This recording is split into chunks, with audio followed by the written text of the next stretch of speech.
محترم ناظرین و سامعین، السلام علیکم۔ چینل پر خوش آمدید۔ معذور نسل، کیا یہ ایک سلگتا ہوا اور دکھ بھرا سچ نہیں ہے جو اس معاشرے کے تقریباً ہر گھر میں پنپ رہا ہے؟ معذوری، لڑکا یا لڑکی جوانی کی حدود میں قدم رکھ چکے ہیں، صحت قابل رشک ہے، مگر گھر میں ایسے رہتے ہیں جیسے خصوصی افراد۔ صبح اٹھیں گے، بستر ویسے ہی بے ترتیب چھوڑ دیں گے کہ اماں آ کر یہ درست کر دے گی۔ کپڑے تبدیل کریں گے، جہاں اتارے ہیں یا کسی کونے میں رکھ چھوڑیں گے۔ ماں آئے گی، اٹھائے گی، دھوئے گی، استری کرے گی اور واپس ترتیب کے ساتھ ان کی الماری میں رکھ دے گی۔ کھانا انہیں تیار ملنا چاہیے۔ کھانے سے پہلے یا کھانا کھا چکنے کے بعد ان کی کوئی ذمہ داری نہیں ہوتی۔ پلیٹیں اٹھانا یا گلاس واپس رکھ چھوڑنا بالکل بھی نہیں۔ ماں آئے گی اور وہیں یہ سارے کام کرے گی۔ اسکول، کالج یا یونیورسٹی جائیں گے، واپس لوٹیں گے تو سونے کے لیے اسنیپ چیٹ، واٹس ایپ یا ٹک ٹاک پر مستی کے لیے، ٹویٹر، انسٹاگرام پر وقت گزاری کے لیے، یا پھر اپنے پسندیدہ سیریل اور ڈرامے دیکھنے کے لیے۔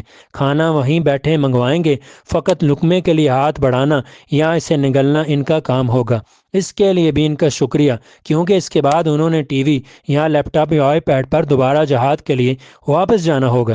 کبھی کبھار یہ اپنے فارغ وقت میں گھر کے دوسرے افراد کے ساتھ بیٹھنے کی مہربانی بھی کر دیتے ہیں، مگر کیا مجال اس دوران یہ اپنے موبائل کی اسکرین سے نظریں ہٹائیں یا اپنے ان پیاروں کے نزدیک رہنا چاہتے ہیں جنہوں نے ابھی ابھی کوئی کمنٹ کیا ہے، قیمتی اسٹیٹس اپلوڈ کیا ہے یا کوئی تصویر بھیجی ہے۔ فوراً کمنٹ کر کے ان کی دلجوئی کرنا ان کا اولین فرض ہوتا ہے۔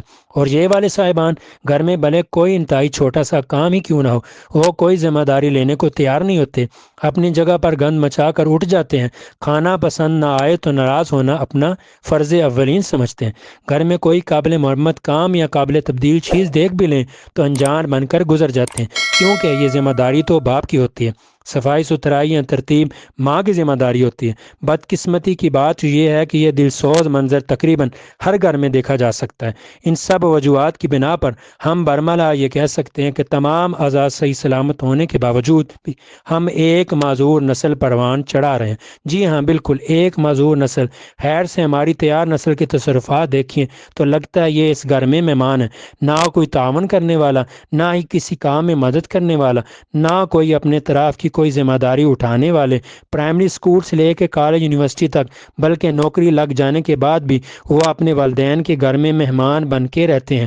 وہ کسی ذمہ داری کو نہیں سمجھتے، ماں سوائے جیب خرچ لینے اور ماں باپ پر روب ڈالنے کے۔ ماں باپ دونوں گھر کی ذمہ داریوں اور منہ زور اولاد کے روب و دبدبے کے بوجھ تلے دبے رہتے ہیں، بھلے عمر جتنی ڈلتی جائے اور کبھی کتنی کمزور کیوں نہ پڑتے جائیں، کیونکہ وہ خود ہی تو نہیں چاہتے کہ اولاد کو ان کے ہوتے ہوئے کوئی تکلیف اٹھانا پڑے۔ اور اس سب کے بعد اس اولاد نے سیکھا کیا ہے؟ معذوری، دوسروں پر توکل اور بھروسہ، کیونکہ آپ نے ان کی بنیاد ہی ایسے رکھ دی ہے۔ اگر آپ کا جواب ہاں میں ہے تو آپ کی اس محبت کے نتائج کیسے نکلے ہیں؟ پیارے والدین اور سرپرست صاحبان، اپنے بیٹے یا بیٹی کو گھر میں کچھ ذمہ داریاں اٹھانے کی عادت ڈالیے۔ ان کی شخصیت کی تعمیر اور سماجی طور پر ان کو سرگرم کیجیے۔ ذمہ داری لینا انہیں مضبوط بناتا ہے اور آنے والی چیزوں کا سامنا کرنے میں ان کی مدد کرتا ہے، جبکہ ان کا ہر پل، ہر گھڑی ماں باپ اور دوسروں پر انحصار انہیں سست، کمزور اور کمتر بناتا ہے۔ ماں اور باپ اگر اپنے بیٹے اور بیٹی کو اپنے گھر کی ذمہ داری اور حالات کا سامنا کرنا نہیں سکھائیں گے تو ان کی زندگی آنے والے دنوں میں بد سے بدتر ہوتی جائے گی، جس کی صرف اور صرف آپ ذمہ دار ہوں گے۔ یاد رکھیے، دنیا کے دیے ہوئے سبق آپ کی توقع سے زیادہ چونکا دینے والے، بے رحم اور زیادہ ظالم ہوں گے۔ اپنے بیٹی یا بیٹی کو اپنے گھر میں مہمان نہ بنائیں، بلکہ انہیں آہستہ آہستہ روزمرہ کے گھریلو معاملات کے ساتھ ساتھ معاشرتی سرگرمیوں میں بھی حصہ لینے کا پابند کیجیے۔ محترم ناظرین و سامعین، آپ کو کیسی لگی ویڈیو؟ کامنٹ باکس میں بتائیے گا۔ ویڈیو کو لائک اور شیئر کیجیے گا، چینل کو ضرور سبسکرائب کر لیجیے گا۔ قیمتی وقت دینے کے لیے، ہمارے ساتھ جڑے رہنے کے لیے دل سے آپ کا بہت شکریہ۔